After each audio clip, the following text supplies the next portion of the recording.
Halo, ketemu lagi dengan terapis autisme. Kali ini saya mau membahas mengenai anak-anak kita yang mengalami anxiety atau kecemasan yang tinggi. Kalau anak kita ini mengalami kecemasan yang tinggi, maka penanganan dengan perilaku itu kurang tepat. Itu ya.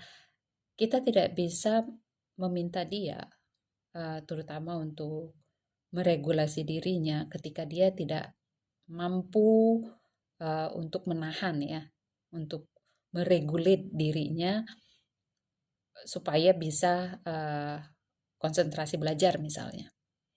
Nah, anak-anak ini kan tetap harus dibantu entah bagaimana caranya.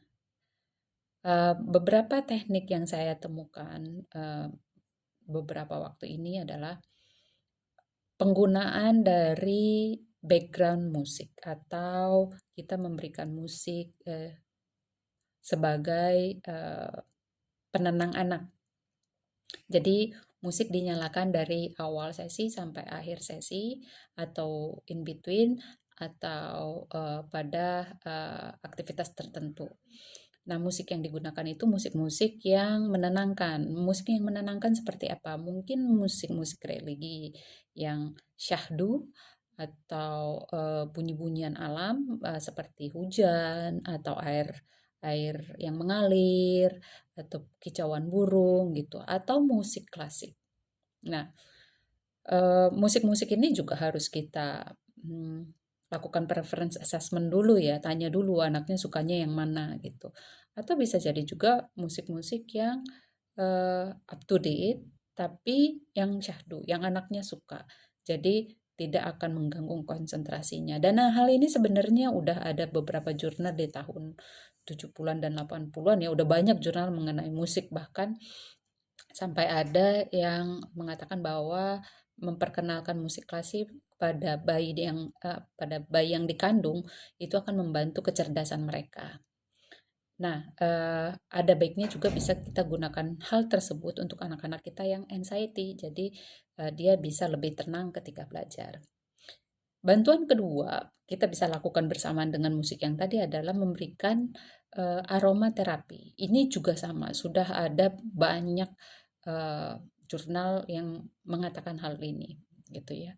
Karena aromaterapi baik yang diffuser yang ditaruh di satu wadah atau yang dioleskan ke badan si anak atau ditaruh di benda-benda yang dia sukai akan menenangkan.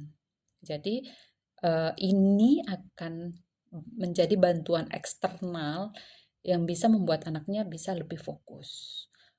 Tanpa kita harus melakukan yang sifatnya perilaku ya, karena kita minta tangannya diem, dia tidak jalan-jalan, padahal itu sesuatu yang dia ingin lakukan atau dia juga tidak bisa tahan, maka bantuan yang aromaterapi, kemudian background musik akan sangat membantu gitu.